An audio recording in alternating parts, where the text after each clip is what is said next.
Today we're talking about Vindication, which is a book of poems by 6 women poets: Sarah James, Eleanor Brooks, Jill Sharp, Sarah Lawson, Anne Macaulay, and Adrienne Silcock. And this came about as part of 2 projects, actually. One was what I was calling short fat anthologies, where we had just a handful of contributors who contributed a fair few pieces, so that which was kind of me getting around doing pamphlets because I hate things with staples in. And I thought, let's just put them all in the same book. That would be so much neater. And then because of when we were doing it, it was 2018, which had been nominated as Year of the Woman in Publishing because of it being the centenary of women getting the vote in this country, or some women getting some kind of a vote in this country. Gosh, I got bored of saying it wasn't everybody through that year.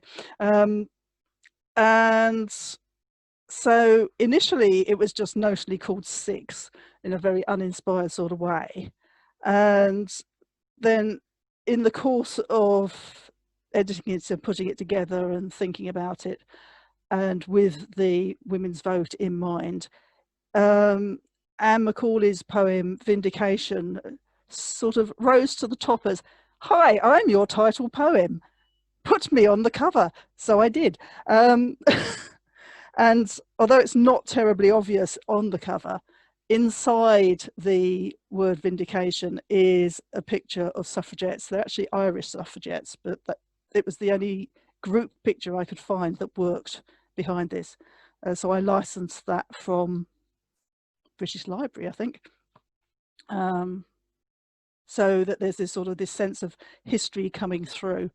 So what I'm going to do is I'm going to ask each of the poets in turn to introduce themselves and talk a bit about the poems that went into the book. And then we'll talk about whatever comes out of that, and take it on from there. So Sarah, you seem to have your mic open, so do you want to go first? Oh, I do seem to have my mic open, don't I? Okay. It's always interesting to see which of your poems appeals to a publisher, an editor. And sometimes they make quite an odd little combination, but interesting to see your poems regrouped in some way that appeals to another person. And looking at my, 6 poems in here, there's some that are from a larger group to do with my mother-in-law. There's a sonnet that I wrote some years ago. There's a kind of humorous satirical poem. So together, for me, they're kind of an interesting and not unrepresentative sampling, which surprised me a bit. I think I submitted more than these poems, didn't I? You've seen 10 or 12 or 15 or something of my poems, and yet, Cherry, you chose these particular ones. So that interested me. Do you want me to read one, or there's very little I can actually say that unifies this disparate sort of group of poems, not a kind of general statement of purpose or statement of theme. But there's one I do like to read at readings because it goes down fairly well.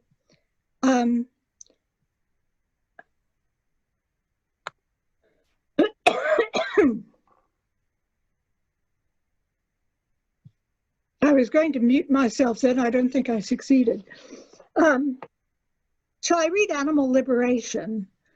This came to me because of the habit of groups of people wanting to rename themselves because the old name has somehow got tainted and has the wrong vibes.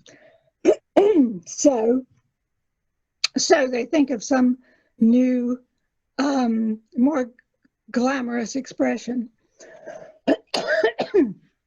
Excuse me. Animal liberation. The dog says, as of now, he's to be called a fur-bearing quadruped because dog has a demeaning sound. I'll try to oblige, I've said, but privately, I often call him hound. The cat says feline is now the proper word and has more dignity than cat. I don't want her to feel insulted, anything but that. They even say the big old tree should be a woody plant instead. Tree evokes the sound of saws, is offensive, not well meant, they said. Woody plant is nothing very new, and tree sounds excluding from a bush's point of view. This is what it's all about. The bushes mustn't feel left out. Now the fur-bearing quadruped wants to change to canine, which, as far as I'm concerned, is fine, since the other designation never quite caught on. It was too inclusive. It struck a jarring note. There were objections from some foxes, a wolf pack, and a stoat. The cat has meanwhile moved on to another thing, to Felis domesticus, which is Latin and has a certain ring. I went to sit down under the woody plant in a kind of mental fog and noticed that the whatever still ate from the bowl marked dog. I'm getting used to the new terminology, but now he says he's going to reclaim mutt. So that was my little satire on kind of pointless renaming and the inevitable having to rename the rename and the rename and the rename as you go on. But other of my poems are a bit more serious. The one called Driving Up to Renfrew is unusual in my mind because I wrote it almost on the spot, almost immediately after the event occurred. And usually, like Wordsworth, I wait for things to develop and ferment, and then I recall them in tranquility. But this was just within a few days. After my husband died, one September, then the next Christmas, I was driving up to Scotland to my mother-in-law, the first time ever for Christmas without my husband. So this is my experience, my thoughts on the drive up from London to Renfrew in the west of Scotland. I'm driving up through the frosty shires to your mother for our first Christmas shared with your absence. The passenger seat is an empty sidecar, and I feed the tape player by Braille, where it used to be passenger's choice, we said. From the tape box, now hard to open with one hand, I see things to comment on: the antique Bentley trucked piggyback, the rhyme on hedges, the way the ridges in the road at 60 hit Vivaldi exactly on the beat. Oh, look, I have to say to myself.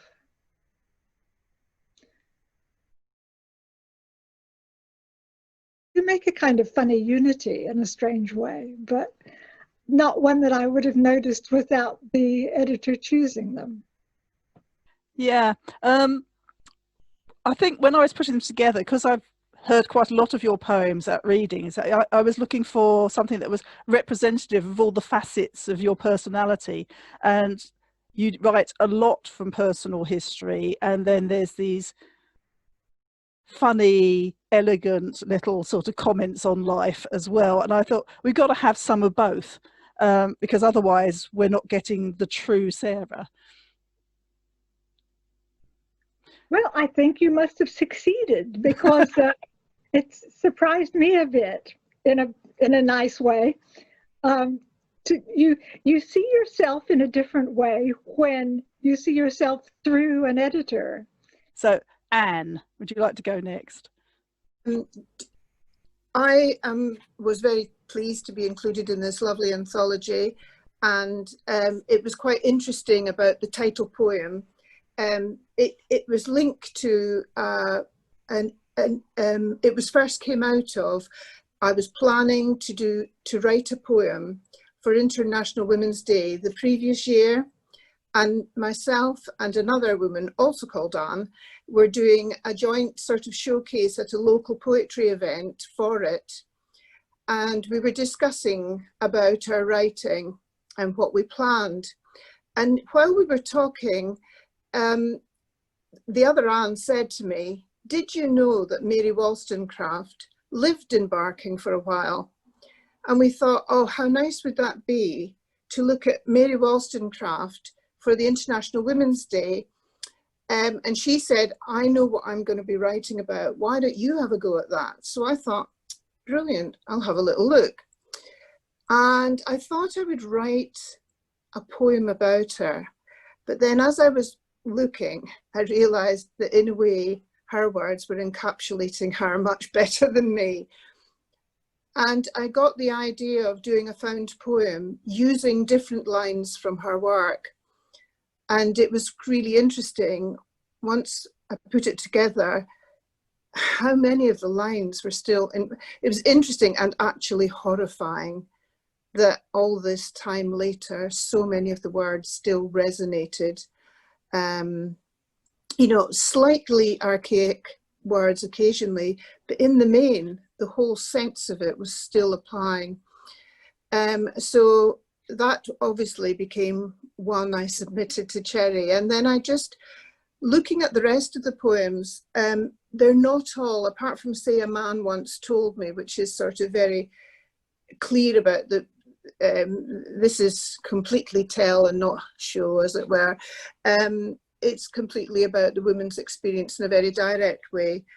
But when you start thinking of women's experience and women's portrayal, it kind of leads you into just your own experience or things you've thought about.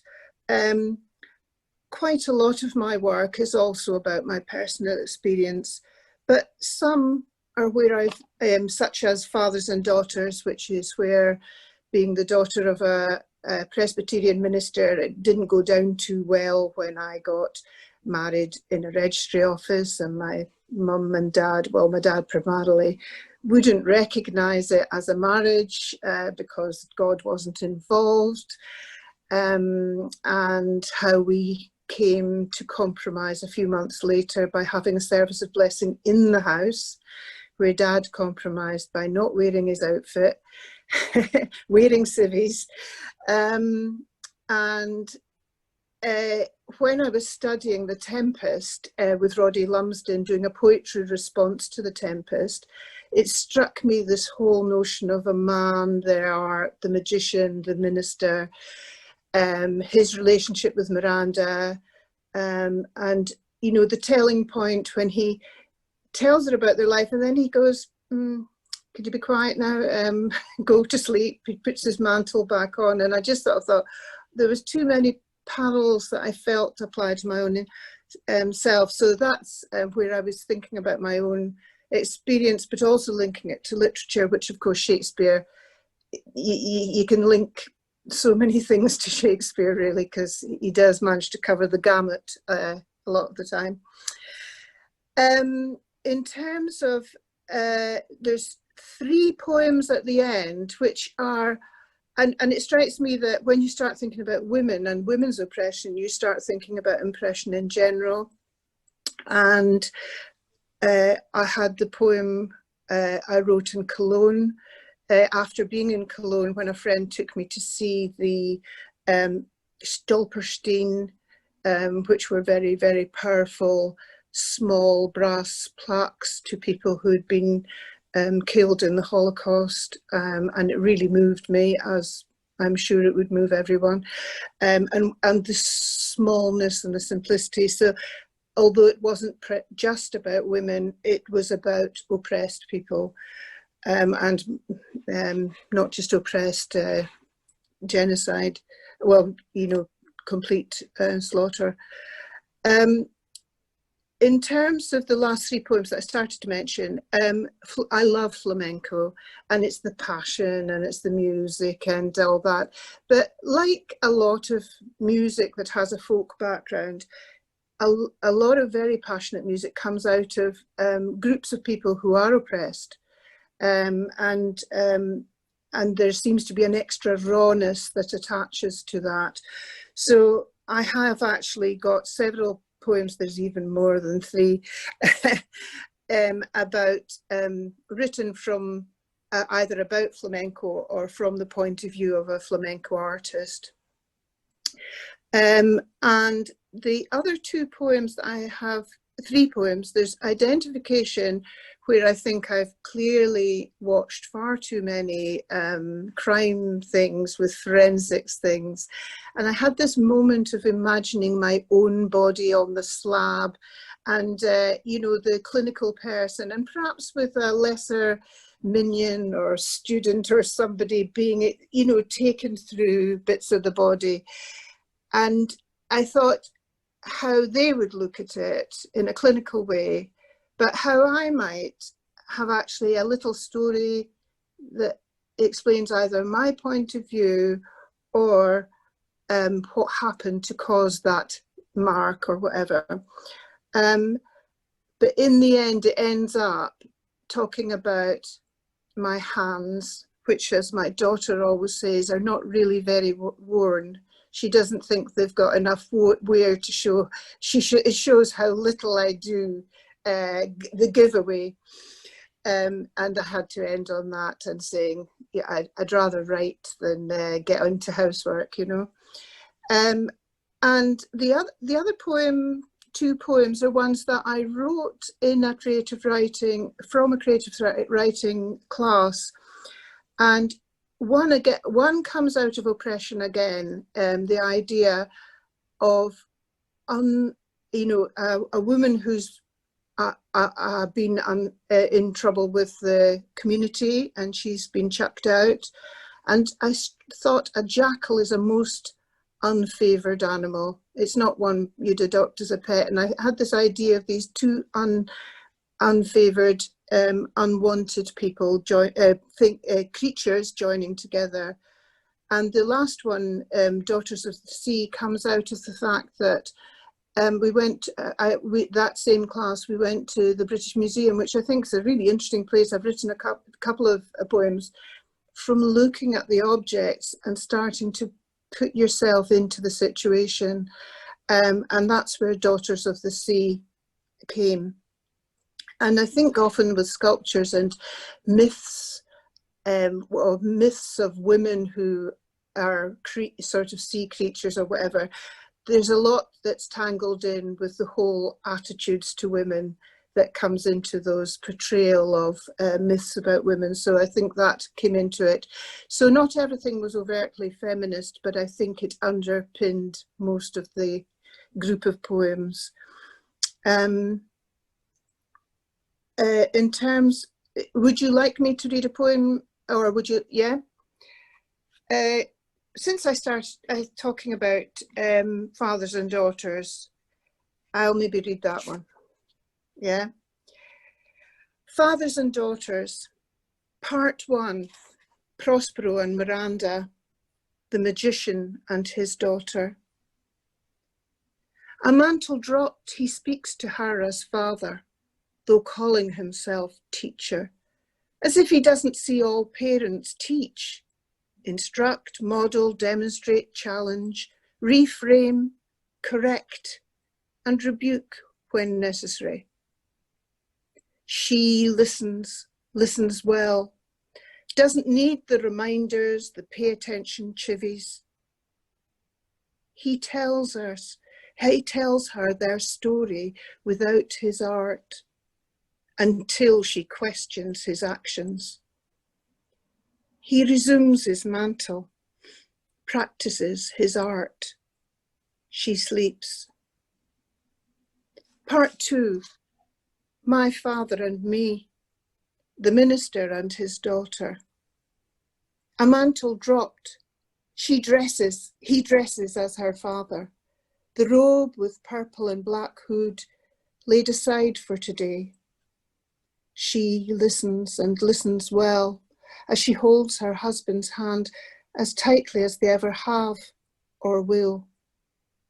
His telling becomes their story, mending their relationships across beliefs in different arts. He doesn't resume his mantle, blessing a contract made without his art. But the words are a service of blessing, words from his art.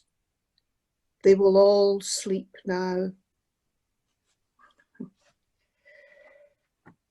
Thanks. Thanks, Anne. That's lovely. And again, I think with the poems I chose from you, it was about getting as wide a collection as possible. But I do think they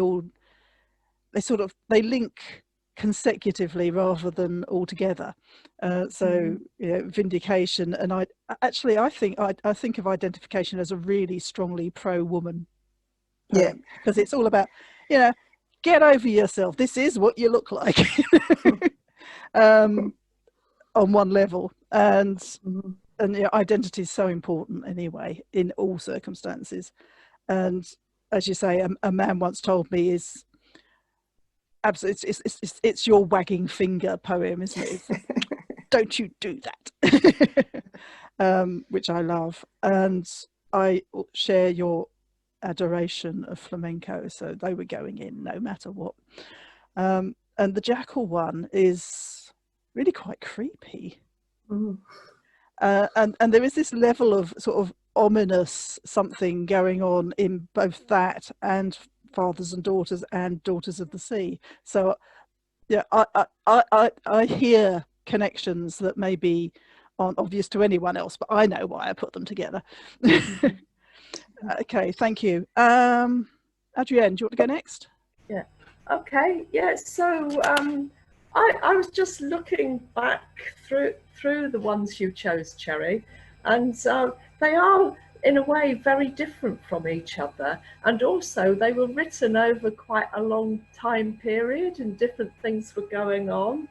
But I think the one thing they have in common is that they've begun with a real sort of passion or anger even about what goes on. And I just wanted to say, well, you know, hang on, just look at these things that are going on in the world. And they do tend to sort of reflect the bigger picture, if you like. But most of them are sort of grounded in personal experience, such as the burnout, which what was actually my son's car was torched outside our house, and so that gave rise to that. But it was also, you know, a comment on people's reaction, and actually very resonant for today and the different sort of challenges people face in their choices now, you know, in what they're doing. And then I was looking at some of the others, and I realized there's quite a sort of theme of motherhood running through them as well, such as the winter drought in 1929. You know, that was based on my own mother's experience, and you know, the way secrets were hidden, you know, from a little girl, you know. And then the one about the bees, I mean, that was a serious plea environmentally for bees, but it was also looking about history and how history it sort of reflects and does literally sift through and you know, and looking at the motherhood of the woman in the Kalevala, the Finnish myth, and then I've got the mother appearing again in Recluse, which was very far away from my own personal experience. It was while I was working in mental health. I mean, I actually have worked a lot in mental health for many years, but this was thinking about people that just couldn't leave their homes, and that. And then the tying laces one, what was just a response to a friend of mine. She'd been to the wall at the edge of the Danube, and she'd seen the shoes, and she put a photograph on, and it just struck me that, you know, how incredible it is that people would kill and prioritize leather shoes over somebody's life, and it just seemed completely unfathomable to me. But it set me thinking about the simple things about shoes, like learning to tie laces, and the lessons we learn over life and the lessons we don't learn. So they're they're very different, and they're also quite linked by passion, I guess. So shall I read one? Or it's Drought, Winter, 1929. The winter the well threatened to run dry. She prayed their whispers were the sift of rain. She prayed the songs she heard in the schoolyard, the scratch of voices and the taunts were a rain dance. She prayed the chants as she ran home were the distant thunder of relief, and the heady air that unbalanced her would spill puddles in which to float half walnut shells, the ones the man she called father stuck with matchsticks in red sealing wax, rigged with paper triangles.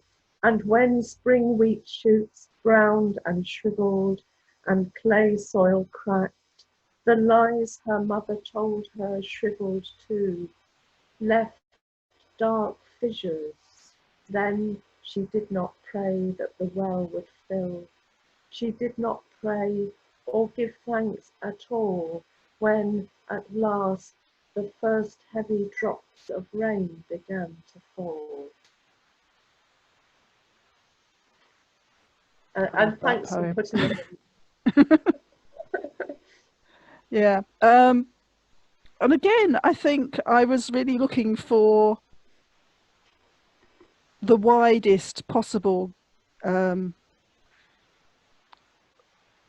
range from you. I know we spent a long time discussing which ones we were going to put in, and I think Recluse came up almost as an afterthought. He said, well, what about this? I said, oh yeah. So I think it's interesting that that thing of, you know, as everybody's been saying, of an outsider looking at poems and saying that one in a way that you're going, oh really, okay. And maybe just not entirely seeing what you've done with some of your material and how strong it is, because that one just leapt off the page for me. And I love the drought one.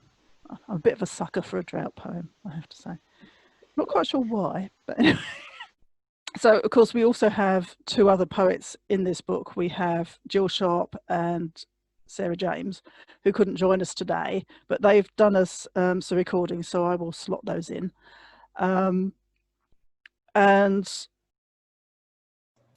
it was a really interesting process, this, because I just put out a call and said, show me what you've got. And I was aiming at... I didn't know how many poets and I didn't know how many poems, but I wanted to catch the people who were being shy. I've published a lot of people in a lot of anthologies, and it's sort of one poem at a time, and I'm sort of gradually building up a picture of them and thinking, this person's really got some really amazing poems. I wonder how many more they've got. And I kind of knew that if I said, have you got a collection? They get, oh no, I haven't got enough. Oh no. And I didn't want to do pamphlets. So I just said, send me 10 and we'll see what happens. And there were a number of people who sent me 10, who I then said, send me another 10, and surprise, surprise, they had another 10. And I said, and what about another 10? And surprise, surprise, they had another 10. And so as a way of getting the shy people out of the corners, it worked. But you lot aren't shy at all, are you, anyway? And certainly Sarah James is prolific, so I was quite glad that she was prepared to share some of hers with me. But it was a really enjoyable book to put together. I had such fun poking about in these poems, saying, oh, that one and that one and that one, and actually this is interesting because this person's writing poems about this and this person's writing poems about this, and I can see a connection, which of course they are completely unaware of and won't know until they get the book. So it was very exciting to be playing this game for me. I mean, you know, I wouldn't do this if I didn't enjoy it. And a lot of these I'd come across because you'd read them at events alongside things that we'd already published. For example, Sarah's Next Door to the Capulets was read at our midsummer event that we did to celebrate Shakespeare's 400th or whichever anniversary. It was 400th, wasn't it? And which was a completely mad occasion thrown together in a few minutes. It feels like it was a couple of months. A conversation in a library turning into a, yeah, we can do that, can't we? Call out, who's got what, let's see what. And it ended up being this sort of, somebody described it on Facebook as a miniature Glyndebourne. Everybody with their, on the library lawn. It's this wonderful library in Lewisham. It's a sort of tiny Palladian mansion. You know, it's really tiny. It's got 4 bedrooms, I think, or would have been bedrooms. With this circular lawn with an oak tree in the middle, and on Midsummer's Day, in whichever year it was, my mind's gone, we just threw this thing together and it was magnificent, and it didn't rain, which was very, very worrying, because we had 111 people turn up, which I think is our biggest ever audience for something. And if we'd had to do it indoors, it would have been a bit of a crush, because they were sort of saying 40 people maximum indoors. Yeah, we've got no idea who's coming. It'll be fine. So, you know, a lot of stuff has come from events and the sort of palimpsest I get of your poems as I put a poem in this book and a poem in that book, and this sort of thing. I want more. I want to see more. I know these people have got more in their bottom drawers, or their Tracing My Origins by Sarah James yet file from Vindication. And I want them. The water that carries my heart in its trickle draws from the dark flow of the Thames and the wise Welsh wandering. Part London brick, part Celtic river, lacking firm-banked roots. My shapes the mudded silver, scurry, then slow, of a roadside ditch that skirts homes, shouts over rocks, and gutters through gritty tarmac. Drowned Sabrina rises in the Severn Bore. Sequana's duck-prowed boat guards the Seine. But I glide with the secrecy of mute swans. I carry more places in my bloodstream than I've space left for memory. They're mapped into my cells. No deep-channeled ocean song or settled lake. My voice is a whisper in small drops. Always distant, nomadic. This restless belonging is nothing less and nothing more than making like the rain, falling wherever each day takes me, with its clarity of air, the blunted grace of Earth's gravity, and the round warmth of others' open mouths, waiting like me, hungry for osmosis. Hello, I'm going to read 2 of the poems that I have included in the collection Vindication. The first one is called Dada or Dada. It's a play on that word. It's two meanings. One, a reference to the artistic movement that was formed just after the First World War in response to that conflict. It was sort of nonsense and satirical tone. And also, of course, the word Dada referring to father. Dada. I remember my father rising early to fish for pike on some distant misty pond, though mostly I don't remember him at all. Either way, I made up my mind to recreate him from a photograph of Harold Macmillan and an old raincoat I found in a charity shop. He owned a pipe rack, shoe trees, stacked naughty magazines at the back of his wardrobe, till it occurred to me that in order to have a father like him, I'd need to be 50 at least, when in fact I'm just 9. So probably my dad sits staring at his mobile phone, vapes secretly in the downstairs toilet, and picks his nose when he's stuck in traffic. I'd remember a dad like that.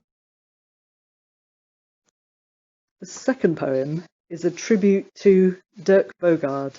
He's an actor I admired since I was a child, and I was lucky enough to have a brief encounter with him towards the end of his life at a book signing. An audience with Dirk. Home at last from the Riviera, knowing he must not look back. He walks Knightsbridge in dark chapeau and shades. The grey light hurts. At night, rehearsing his own lines, memoir, novels, he is word perfect. After the performance, a hushed procession wends towards him, and each advancing celebrant drops their gaze, suddenly shy to lay before him their unread offering. One swift flourish, and he's marked the pristine page with a blue-black emblem, raising his head briefly to show those eyes. The people find him gracious, but gods, when they grow old, crave adoration. How else are they to know if there are still believers?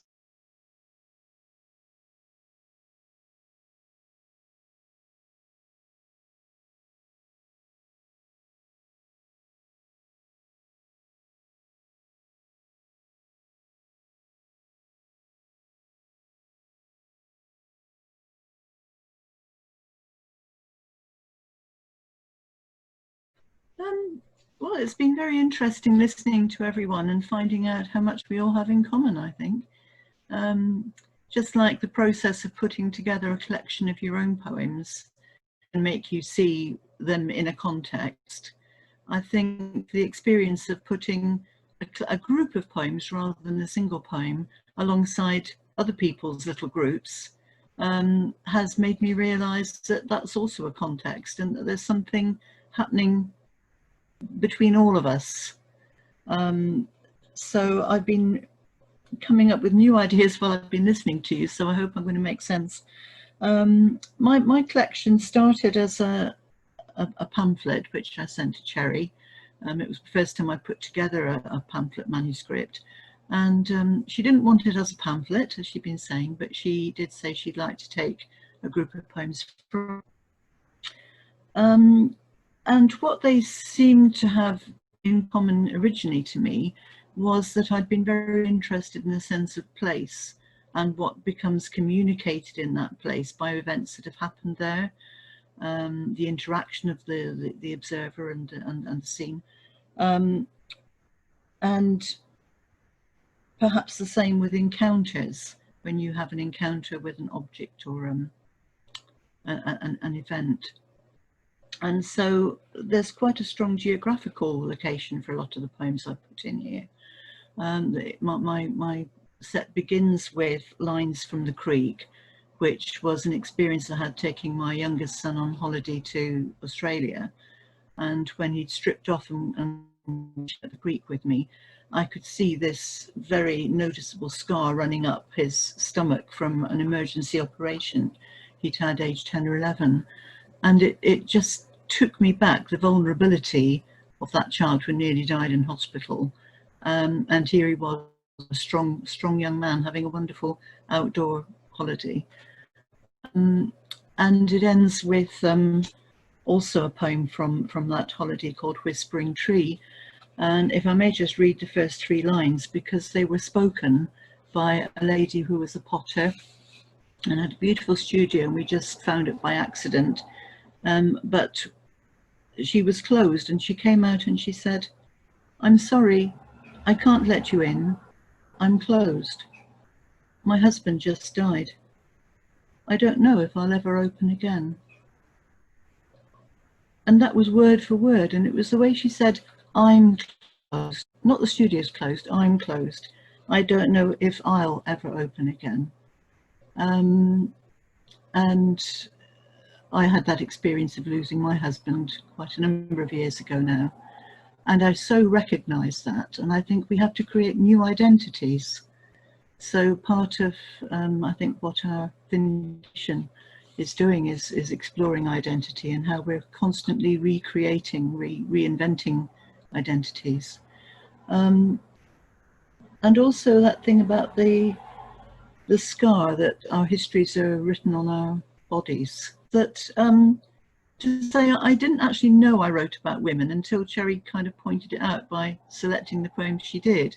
I was amazed how many of them were either from the woman's point of view or what might be called women's issues.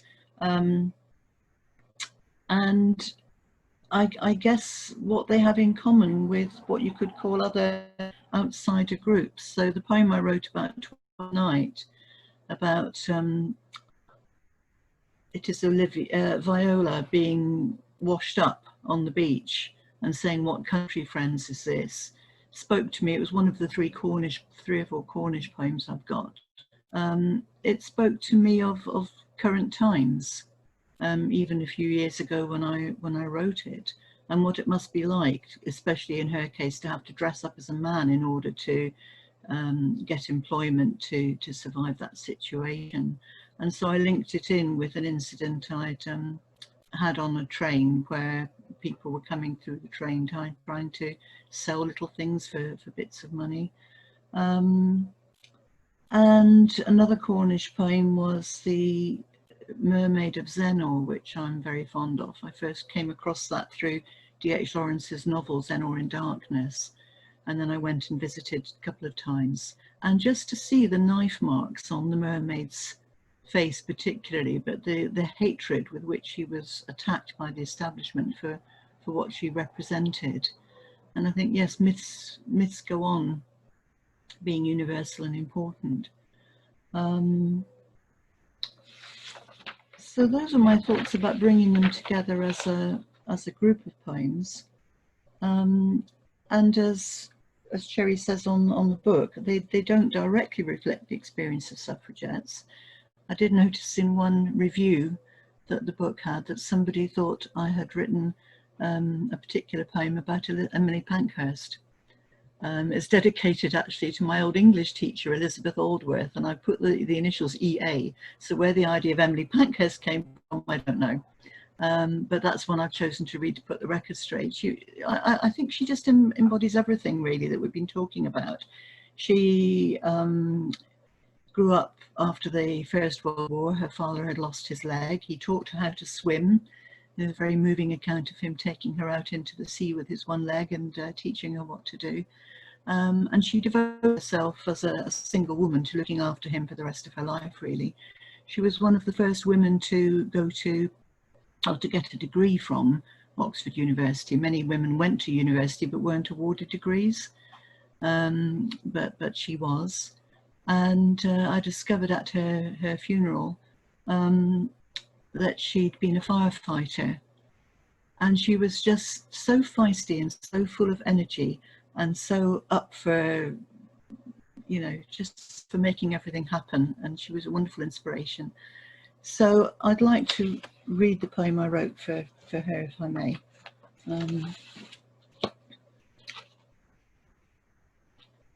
To Elizabeth Aldworth. The title of the poem, Consulto et Audacta, is the Latin motto for St Anne's College, Oxford, and it means purposefully and boldly. And those are 2 fantastic adjectives to describe this woman anyway. Standing in front of our class, she bounces on her toes, testing gravity. Her eyes, small black holes, glint and dance, glance, agreement, dart, defiance. Laughter escapes, short explosions, open peals, snorts of indignation. I picture her at midnight under a bomber's moon, alone among the cats and stars, reciting Chaucer. What dreams were ignited on the rooftops of Oxford while she watched for incendiary bombs? Armed only with stirrup, pump, bucket and shovel, she'd look across the skyline. Sheldonian, Bodleian. Over my dead body, she said, bouncing on her toes, simply daring them. Thank you for giving us the opportunity, Cherry. I love that poem. I really, really love it. It's just so full of life, and just, I wish I'd met her, you know. It's interesting what you say about myth, because I think all of you touch on myth somewhere. There's this, and I mean, I have recently been offered some myth retellings, and I've said, you know what, I think I've done this to death. I don't think I want any more. But the thing about it is that I guess it's Freud is our problem, really, isn't it? That his use of myth has been used so much to put women down that we're sort of going, how dare you? We'll have that back, thank you. And we'll do our thing with it. And it's somewhere people keep on going. And it's not even as though those stories are universally understood anymore. So quite often I come across things where I don't know where it's coming from, and so I say, you have to explain it, and if there's then there's a problem as soon as you have to explain it. But I think it's a rich and fertile soil in which to grow poems, and people will just go on doing it, and I expect I will go on publishing them because I enjoy them. So thank you all as well for writing such terrific poems. Would one of you like to talk about what you're currently writing, if anything, or why you're not, if not? Sarah? When this COVID struck and we were all kind of locked down in the beginning, I thought, oh, well, I'll make the best of this. I'll turn it into a kind of self-catering writer's retreat for a month or 6 weeks, whatever we thought in the beginning it was going to be. And that didn't work, funnily enough. I found I was having a kind of writer's block, and I hadn't really expected that. I thought, I don't have to go places, meet people. I'm going to stay at home and be in touch on Facebook and telephones and whatever. But I'll be able to really focus on something, concentrate on some writing project. So in a funny way, I was almost looking forward to it. But then I found that for whatever reason, I couldn't really focus the way I'd intended in my little homemade writer's retreat. It just didn't work that way. And I still don't know exactly why it was, except just the new way of life everyone was working with. And maybe finally it'll come kind of unblocked. But that's been my experience for the past couple of months, 3 or 4 months now. Began by not writing. I think I was very sort of anxious about the logistics of COVID to begin with. And then I started responding to the COVID situation poetically, i.e. I just had to write it. So I've written a few COVID poems about various different aspects. And then I thought, well, I'm buggered. I'm just gonna start rewriting a novel that, you know, I've been thinking a lot about my writing and my long writing. And so I've been doing a proper edit or a proper rewrite on my last novel. So I've actually been quite busy in the end. I'm going to go back to Eleanor now, and then we'll continue this conversation, because hopefully it's working now. You okay, Eleanor? Yes, my internet just had a wobble, so I found the best thing to do is to leave and come back in again when that happens. Yes. Yeah, I hope it doesn't happen again. Okay, so the point at which we started, get back to where I was. The point at which we lost you was the thing about the scars on the body. Yeah, We got that, and then it went. And the funny thing is, then you all freeze, and I can still see myself moving. Anyway, what my next train of thought was, if you'd asked me 2 months ago, the answer might have been a lot more miserable, but I've got going again. I think you were, when I had my little interruption, you were talking about writing during lockdown. Yeah. And in that very first phase of lockdown, when everything was so silent, the only thing and it's not to demean it at all, the only thing I could write was haiku, because it fitted with the atmosphere somehow. It just, I went into the garden and the garden was full of haiku. So I wrote a lot of that, and I got interested in finding out more about it. What is there beyond syllable counting, and investigating and finding all sorts of wonderful extra cultural insights. And I actually studied Mandarin Chinese at school. So I've always been interested in the translation issues. And how, because we have multisyllabic words, and in Chinese and Japanese, I think every word is a single syllable, you have to make adjustments. You have to define the essence of a haiku and try to focus on that. So I had my haiku month, and then I joined an online shop, and I've just been going with the flow and trying out all the exercises and seeing if any of them lead me down a path that I want to claim as my own, rather than as an enjoyable way of passing a few hours. So I'm experimenting and exploring new kinds of writing, really. And also I have some grandmother monologues. Not able to see my grandchildren, I'm watching them on Zoom and then writing about them afterwards. So. Particularly like I had a grandchild born during lockdown, so I've been thinking about that a lot. But I also have a mother who's 96, and she's in a care home, and that wasn't really my decision either.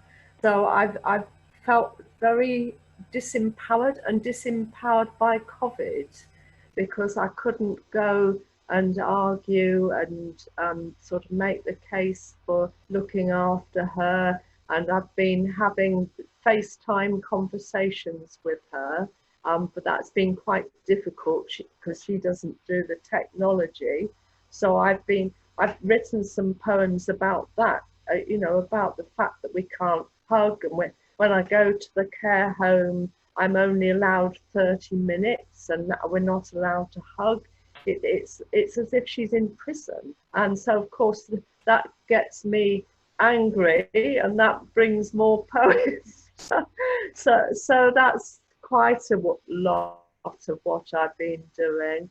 And another thing is that I had written a collection of herbal poems, more thinking about, you know, the way women end up being the carers very often, and the herbs are the sort of caring plants, if you like. And I've got a collection of those together, and somebody said they would take them and publish them, but COVID has put that's, you know, I don't even know if that's going to happen now. So that's where I am with my writing, but it doesn't seem to stop me writing, really. Okay, thank you. Anne? Well, like everyone, COVID has impacted on me, but actually, before COVID, my husband had been seriously ill. In fact, I wasn't sure he was going to make it for some months, and that had impacted on my writing, and I hadn't done much anyway. And it almost felt like we'd been in partial lockdown before lockdown officially started. But then what was helpful from a writing point of view, apart from my husband actually getting a lot better, I also became a grandmother for the first time, and I have a couple of grandmother poems. And I went through the experience of not being able to meet her, even though she lives very near. And then after several months, my daughter, who's a nurse in critical care, that's another thing in itself, she said to me, the risk is relatively low at the moment, and it may get worse again. And she said, from a bonding point of view, and because you've never gone anywhere, and my son and his wife and the baby had hardly gone anywhere, if she felt that we had behaved so carefully that she thought we might be worse. So we have, in the end, we have now not only met the baby, but hugged her. And she is a source of joy. And I've written a poem about the frustration of virtually wanting to crawl through Zoom to see her, and then the impact of meeting her. So I've had a couple of poems out of that, but I haven't been that great at, I think the combination of my husband being ill, it had kind of knocked me, when he started to get better, I felt I can now sort of flop a bit. But my regular writing workshop that I go to at the poetry school went on Zoom, not on Zoom, on an online method where we type to each other. And then another group of us got on doing a Zoom connection. And then lately I started one with Cahal Dalit, who does written feedback, and then you've got to write feedback, and that's made me have to work, you know, by Friday I have to have responded, and because I'm so I need somebody giving me a deadline. Basically, I'm one of those badly organized, lazy people.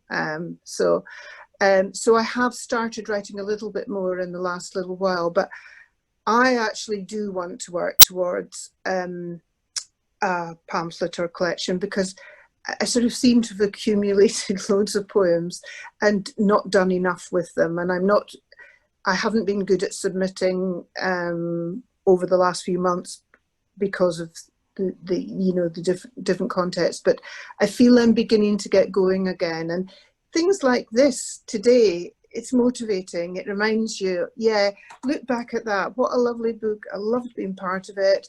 You know, talking to other people and hearing, I mean, Adrienne, I can't believe you're just redoing another novel, and then you've done your, and I feel like, oh, right, I really had better make an effort. So, yeah, starting to get going, I think, is what I would say about myself. Yeah, this is so much what was coming out of the meeting with the 5x5 authors earlier in the week, that Helen was saying, I hardly wrote anything before from writing the stories that are in those until the launch. And after the launch, I was so fired up with being around other writers, I went home and wrote something immediately, which is now in Departures. And she said, and just sitting here talking to you now, I'm beginning to think, oh, yeah, there's all these ideas, you know. And I thought, great. So, yeah, I am thinking maybe we should set up a sort of writers' salon or something online, just so that people remember who they are. Do any of you want to ask each other a question? I'd just like to ask if people are keeping diaries, because that is one thing I am writing. I'm never ordinarily able to keep up a diary for more than about a week, but I have this time, starting in April, which was a bit late. I had to do a recap of the previous month, but I've been pretty faithful in keeping a diary. In fact, it's become the length of a novel. I don't think it's ever going to be published. It's just for my own benefit to keep one day straight from another. But at least it's writing, and I think everything you write counts. It's part of the life of writing, of stringing words together. So even a diary not meant for any other eyes is part of one's writing, I think. Are other people keeping diaries? No? Not? No.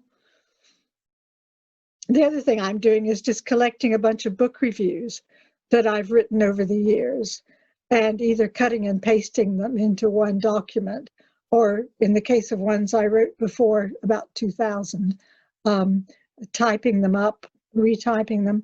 And it's funny to go back to something I wrote in 1980 and retyping it and putting it into a collection. But again, that's a fairly hefty collection, and I'm going to self-publish it eventually, but hardly creative. Anybody else got questions for your compadres? Yeah, Anne?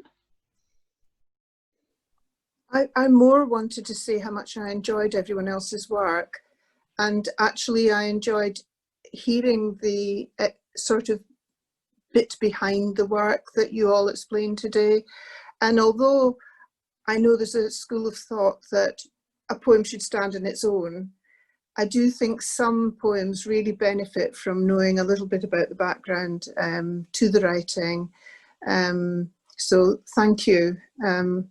I don't write a diary, but I have got a 5-year diary, and every now and then I remember. And so it's more like sporadic diary entries.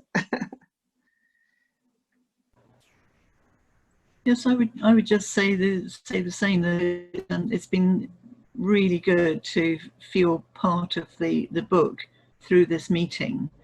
I think it's a shame we couldn't all have.